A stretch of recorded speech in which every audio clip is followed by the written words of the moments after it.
사사기서 13장 21절에서 25절까지의 말씀입니다.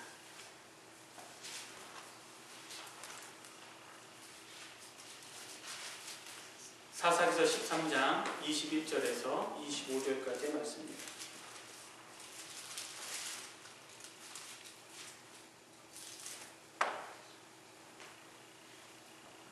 우리 찾으셨으면 다 같이 한 목소리로 합독하겠습니다. 여호와의 사자가 마노아와 그의 아내에게 다시 나타나지 아니하니 마노아가 그제야 그가 여호와의 사자인 줄 알고 그의 아내에게 이르되 우리가 하나님을 보았으니 반드시 죽으리로다 하니 그의 아내가 그에게 이르되 여호와께서 우리를 죽이려 하셨더라면 우리 손에서 번제와 소제를 받지 아니하셨을 것이요 이 모든 일을 보이지 아니하셨을 것이며 이제 이런 말씀도 우리에게 이르지 아니하셨으리이다 하였더라. 그 여인이 아들을 낳음에 그의 이름을 삼손이라 하니라.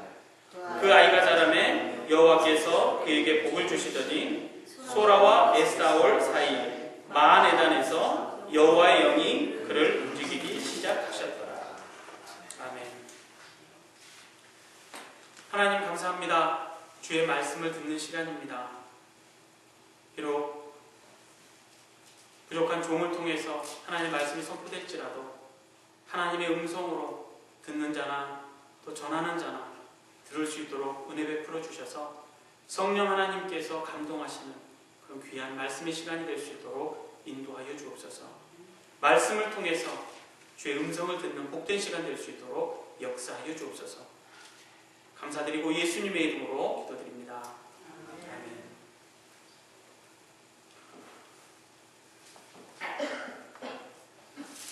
사람들이 살아갈 때 간섭받는 것을 좋아하는 사람들이 많이 있을까요? 간섭받는 거 좋아하세요 혹시? 목사님이나 사모님도 혹시 간섭받는 거? 네. 저도 사실 싫어요. 그러니까 뭔가 내가 잘못하고 있는 건 아는데 옆에서 이렇게 잘못했다고 얘기하면 괜히 한 번 더 이렇게 하고 싶어요. 그러니까 사람들은 누구나 남의 간섭을 받기 싫어하는데 또 재밌는 사실은 남을 간섭하는 걸 너무 좋아해요. 아이들도 왜 이제 13살, 그죠? 13살부터는 티네이저라고 하잖아요. 왜 티네이저라고 그럴까 생각해 보니까 애들이 팅팅거려요. 팅, 이리 튀고 저리 튀고. 그러니까 뭔가 자기를 위해서 얘기를 해주는 건데도 춥잖아요. 그러니까 여기가 이렇게 열려가지고 가니까 목도리를 해라 그러면 뭐 싫다고 팅 아직 팅팅거릴 때가 안 되는데 우리 큰딸도 하나님이 사람을 처음에 만드실 때 누구의 이렇게 간섭을 받도록 사실 만드시진 않았어요. 그러니까 인간 자체를 하나님께서 하나님의 형상대로 만들어 주셨기 때문에 스스로 모든 일을 해결할 수 있을 정도의 능력을 주셨다는 거예요. 아담이 범죄하기 전에 창세기 1장과 2장에는 죄가 없는 상태예요. 그래서 보면 짐승하고 인간하고 똑같은 재료로 만들었어요. 흙을 빚어서 만들었거든요. 그런데 다른 것은 한 가지예요. 짐승은 흙으로 만들어 놓고 그냥 살아있는 상태 그건데 사람은 그 코에 뭘 불어넣어요? 그렇죠. 하나님께서 생기를 불어넣으셔서 생명이 되게 하셨다는 거예요. 그래서 죄가 없을 때 하나님의 형상을 닮은 모습 그대로 하나님의 영이 운행할 때 얼마나 지혜로웠냐면 이 세상에 있는 모든 짐승들의 이름을 누가 지어준 거예요? 아담이 지어준 거예요. 그만큼 지혜로웠다는 거예요. 그리고 동산에 있는 것을 다 다스렸잖아요. 그래서 땅을 정복하고 공중에 나는 새, 물속에 있는 것, 땅 위에 기는 모든 것들을 다 다스릴 수 있을 정도의 능력이 있었다. 언제? 하나님의 영이 그를 다스리고 있어요. 그러니까 간섭했다기보다는 그냥 하나님과 하나가 돼서 살아갔었다는 거예요. 그런데 놀라운 사실은 아담이 착각할 수 있었다는 걸 하나님께서 알았을까요? 몰랐을까요?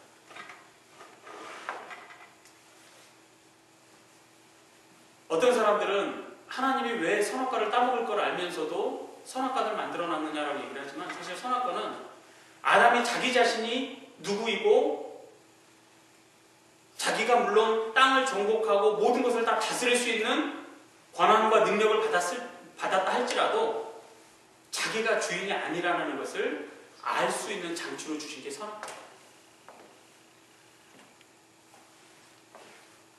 그런데 그것을 따먹으면 어떻게 되죠? 하나님과 관계가 깨지게 돼요. 그래가지고 어떻게 돼요? 하나님의 낯을 피해서 숨잖아요. 하나님의 영이 함께할 때는 능력 있는 사람이었는데 하나님의 영이 떠나고 나니까 숲을 속에 숨어버리는 그런 나약한 존재가 되어버리는 거죠.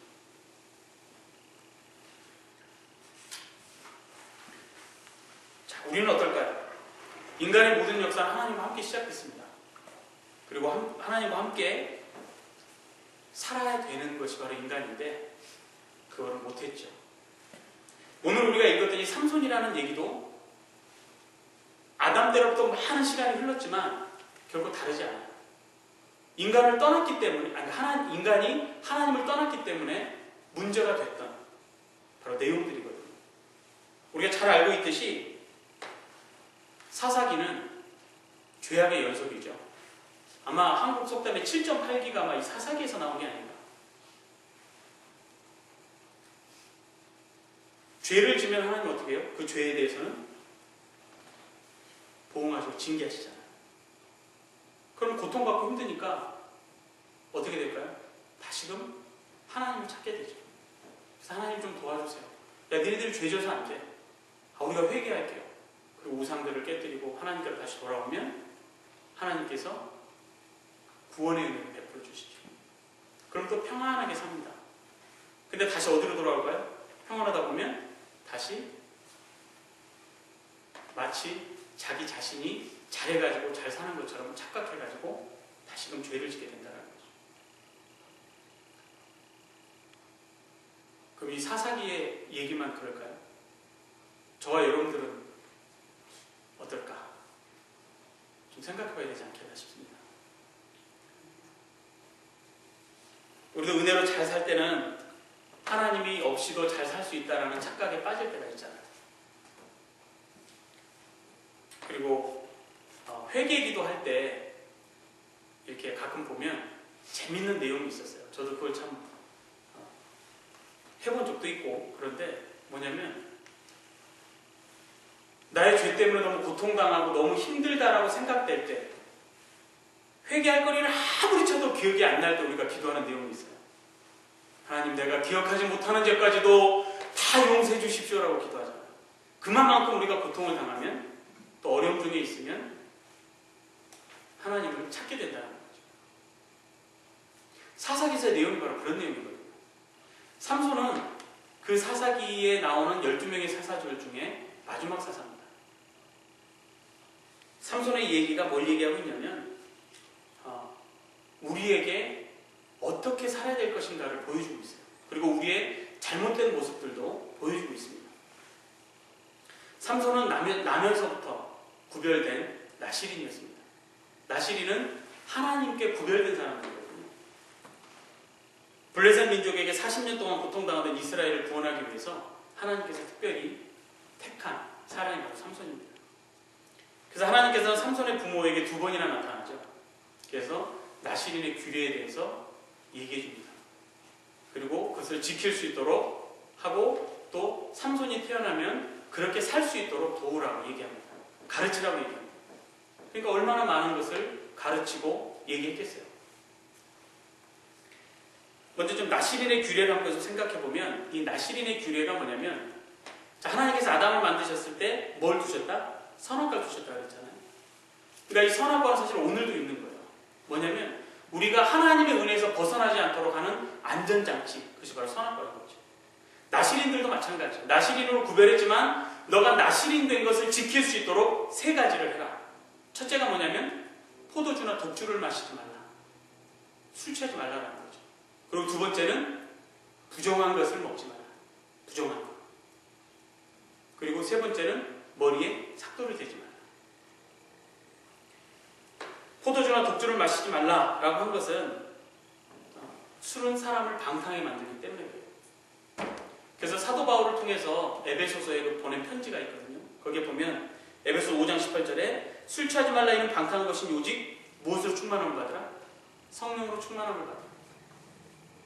이게 무슨 얘기일까? 왜 성령 충만과 술 취함을 같이 이렇게 얘기하고 있을까? 뭐냐면 술 취하면 사람을 누가 컨트롤해요? 술이 컨트롤하는 거예요. 그래서 뭐 술 취한 것과 성령 충만한 것은 공통점이 있다. 뭐 횡성술한다. 그리고 뭐 자기 제어를 못한다. 뭐 이런 여러 가지 얘기가 있지만 여기서 얘기하는 건 다른 게 아니죠. 성령께서 우리를 주관하느냐?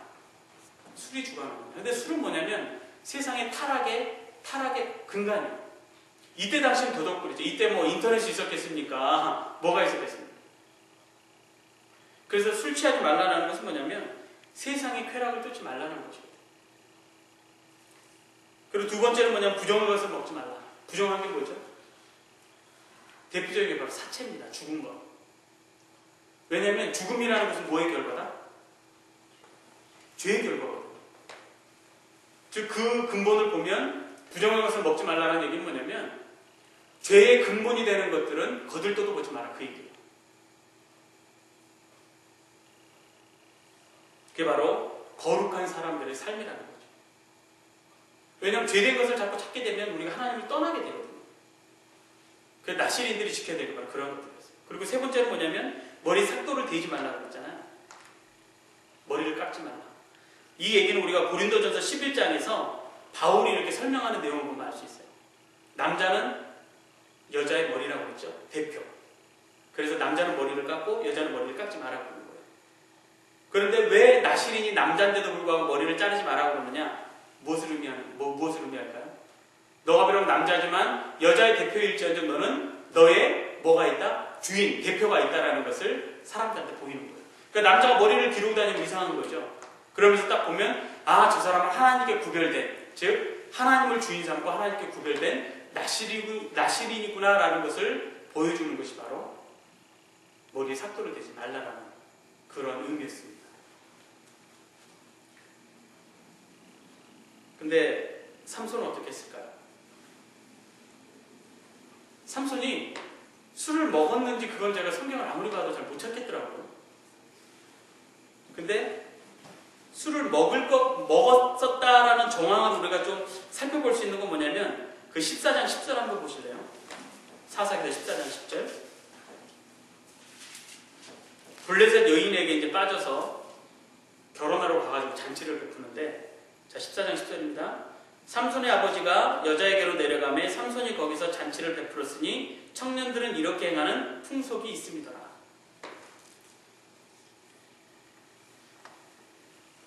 여기 보면 잔치를 베풀었다고 그랬는데 잔치에서 술이 빠지진 않죠.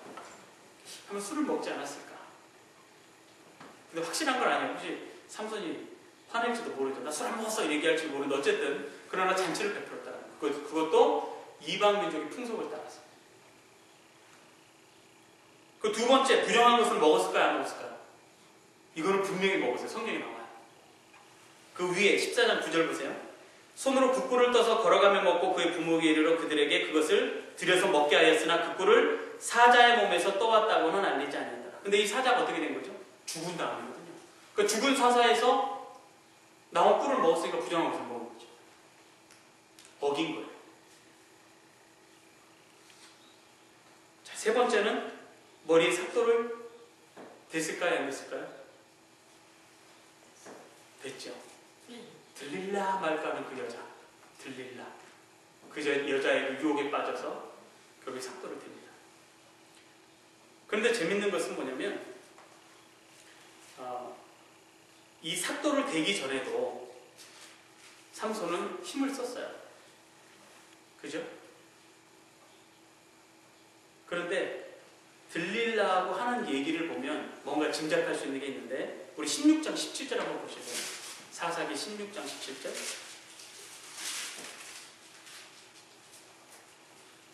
삼손이 진심을 드러내어 그에게 이르되 내 머리 위에는 삭도를 대지 아니하였나니 이는 내가 모태에서부터 하나님의 나실인이 되었습니다. 만일 내 머리가 밀리면 내 힘이 내게서 떠나고 나는 약해져서 다른 사람과 같으리라 하니라. 이 얘기를 보면, 자, 술은 마셨는지 안 마셨는지 잘 모른다 그랬죠. 근데 마셨을 가능성이 많아요. 그리고 부정한 것도 먹었어요. 그럼 이미 나실인이 지켜야 될 것 3가지 중에 2가지, 뭐 술은 안 먹었다 해도 최소한 1가지는 범한 거예요. 근데 들릴라한테 하는 얘기를 보면 아직 내 머리에 삭도를 대지 않았기 때문에 나는 나실인이다라는 그런 착각에 빠져 있었다는 거죠. 이게 과연 무엇을 얘기할까? 꿀 먹은 거 죽은 사자의 몸에서 갖고 왔잖아요. 자기도 먹고 누구도 줬어요? 부모님도 줬어요. 근데 그게 죽은 사자에서 갖고 왔다고 얘기했어요, 안 했어요? 얘기하지 않았어요. 술은 먹었는지 안 먹었는지 잘 모른다 그랬죠? 그러니까 먹는 거나 이런 거 잘 몰라요. 근데 머리는 보면 이 사람이 나실인인지 아닌지 알아야 몰라요. 알죠? 이것이 무엇을 얘기할까요? 우리가 신앙생활 할 때 조심해야 될 것들을 얘기하고 있는 것입니다. 예를 들어서 내가 아무도 모르는 데서 죄 질 수 있잖아요. 그런데 성경책을 끼고 주일날이면 교회 간다고 해서 우리가 성도라고, 교인이라고 착각할 수 있다는 거죠. 즉 삼손의 이런 모습은 뭘 얘기를 하는 거냐면 경건의 모양만 있고 경건의 능력이 없는 것을 얘기하죠. 성경은 뭘 얘기를 하냐면 삼손이 능력을 베풀 때, 즉 삼손은 아까 왜 하나님께서 나실인으로 구별했다고 했죠? 블레셋 족속을 멸하기 위해서. 왜? 이스라엘이 블레셋한테 너무 어려움을 당하니까. 그래서 삼손을 세운 거예요. 그런데 삼손이 블레셋 사람들을 죽일 때 보면 하나님의 영이 갑자기 임하거나 강하게 임했을 때 그런 일들이 벌어져요. 좀 볼까요? 자, 오늘 본문 중에 13장 25절에 보면 여호와 영이 그를 움직이기 시작하셨다라고 말씀하고 있고요. 14장 6절 다시 한번 볼까요? 여호와 영이 삼손에게 강하게 임하니 그가 손에 아무것도 없이 그 사자를 염소 새끼를 찢는 것 같이 찢었으나 그는 자기가 행한 일을 부모에게 알리지 않았다. 사자를 죽인 거예요. 어떻게? 하나님의 영이 강하게 임해서. 아니 블레셋의 손으로부터 이스라엘을 구원하기 위해서 하나님께서 세웠는데 거기서 죽으면 안 되잖아요. 그리고 블레셋 여인과 결혼 후에 수수께끼 낸 다음에 그것을 갚기 위해서 또 일을 하는데 그때 또 사람들을 죽여요. 근데 이때도 보세요.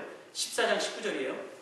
여호와의 영이 삼손에게 갑자기 임하심에 삼손이 아스글론에 내려가서 그곳 사람 30명을 쳐 죽이고 노략하여 수수께끼 푼 자들에게 옷을 주고 심히 노하여 그의 아버지의 집으로 올라갔고. 그리고 또 유다 백성들이 삼손을 블레셋 손에 넘겼을 때가 있어요. 그때도 보세요. 15장 14절입니다. 사사기. 삼손이 레이의 이름의 블레셋 사람들이 그에게로 마주 나오는 소리 지를 때 여호와의 영이 삼손에게 어떻게 임하시네? 갑자기 임하심에 그의 팔 위에 밧줄이 불탄 삼과 같이 그의 결박되었던 손에서 떨어진지라. 그래서 나귀 턱뼈 가지고 몇 명을 죽여요? 1000명을 죽여요.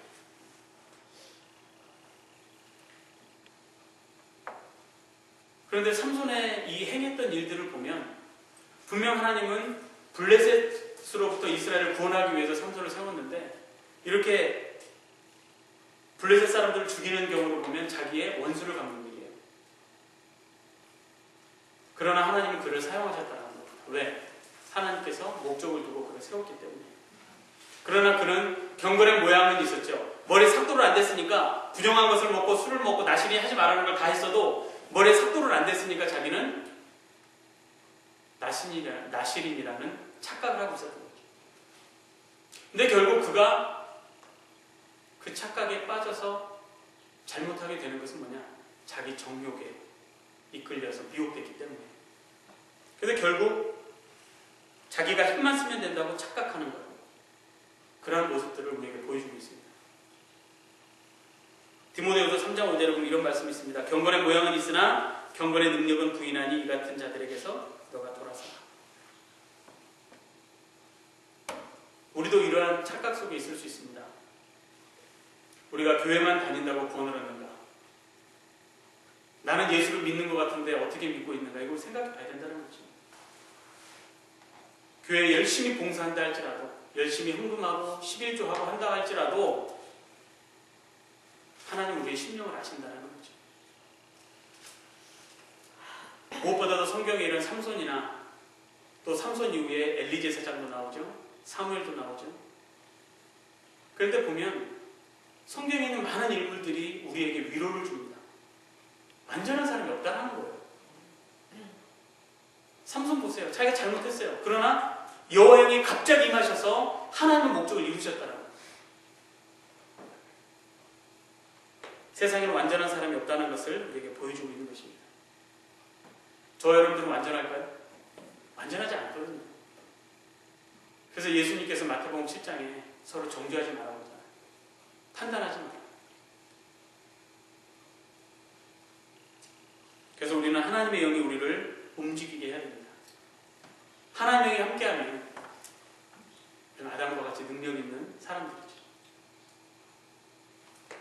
그리고 비록 삼손이 그 나시린의 규례를 어기고 자기 원수 갚는 일을 하려고 했다 할지라도 하나님의 영이 함께했을 때 하나님의 뜻을 이룰 수 있다는 거죠.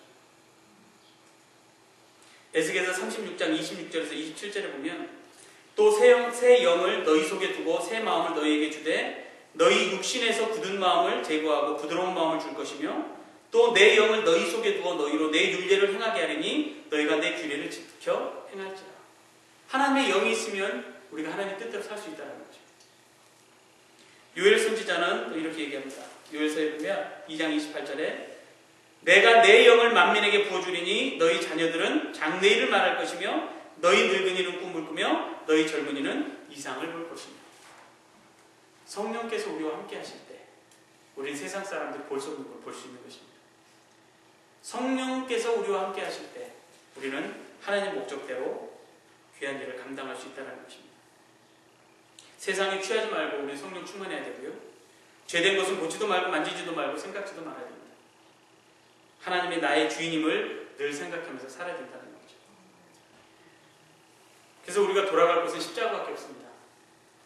오직 예수님께서 십자가에 돌아가셨겠어요? 왜냐하면 더 이상 방법이 없으니까. 사사들 다 안 돼요. 선지자들 다 안 돼요. 선지자들 아무리 가서 외쳐도 안 돼요. 소, 양 이런 거 아무리 몇천 수백만 마리를 잡아도 안 돼요. 예수님밖에 방법이 없어서 예수님 이 땅에 오셔서 우리를 위해서 죽으신 것입니다. 예수님 믿으시죠? 그렇다면 우리가 오늘도 주님 나를 다스려 주옵소서, 성령께서 나를 다스려 주옵소서 이렇게 기도하는 수밖에 없다는 거죠. 그래서 오늘 하루도 주님을 붙잡으시고 주님과 함께 늘 승리하고 과연 하나님께서 나에게 주신 선악과는 무엇인가? 내가 무엇을 지켜야 될 것인가? 경건의 모양만 있는 것이 아니라 경건의 능력까지도 주의 말씀 가운데 찾고 행하는 저와 여러분 되기를 주의 이름으로 축원합니다. 하나님 아버지 감사합니다. 이 세상에 완전한 사람이 없음을 다시금 깨닫습니다. 우리 또한 마찬가지입니다. 하나님께서 은혜 베풀어 주실 때 은혜 안에 뛰놀게 하시고 늘 주의 십자가를 생각하며 그리스도의 남은 고난을 우리의 삶 가운데 채워가는 복된 인생들 될 수 있도록 은혜를 더하여 주시옵소서. 성령 하나님께서 우리를 다스려 주시옵소서. 예수님의 이름으로 기도하옵나이다.